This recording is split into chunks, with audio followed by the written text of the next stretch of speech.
तो आप अपनी ग्लोरी को, अपनी ग्रेटनेस को आप अट्रैक्ट कर पाए, आप एक मैग्नेट बन सके। हालेलुया।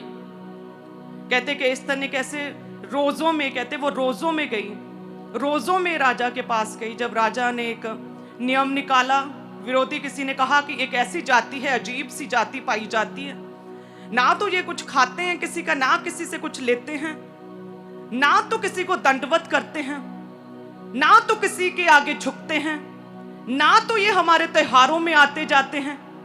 अलग थलग सी ये जाति पाई जाती है। राजा इन्हें खत्म कर दे, ऐसा ना हो कि ये बलवा करें, ये तुझे ही तेरी गद्दी से निकाल दें।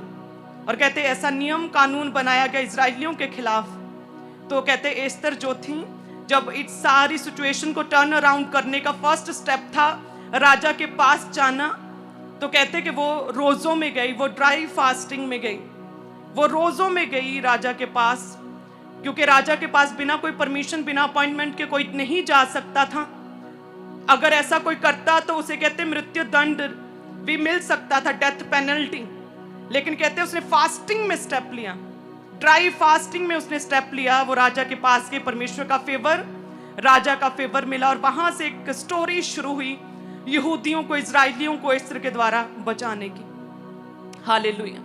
आज भी आपके फास्टिंग्स, आपके प्रेयर्स आपके जीवन में सेम इसी रीति से कार्य करती हैं। पता नहीं प्रभु के दास आपको शेयर करेंगे या नहीं।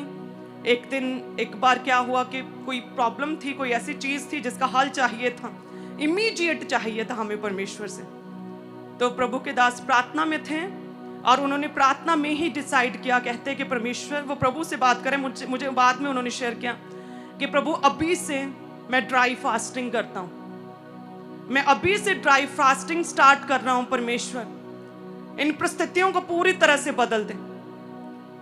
बिना पानी, कहते पूरा ड्राई फास्टिंग में वो गए।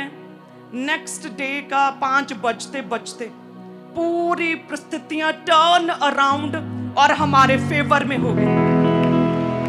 हालेलुया। सो जब हम, ऐसी आदत क्या आप में है कि आपने कभी ऐसा करके देखा है? क्या आपने कभी प्रार्थना करके देखा है? क्या आपने कभी प्रार्थना करके अपने आप को चेक किया है? ड्राई फास्टिंग करके चेक किया कभी? क्या आपके साथ ऐसा कभी हुआ?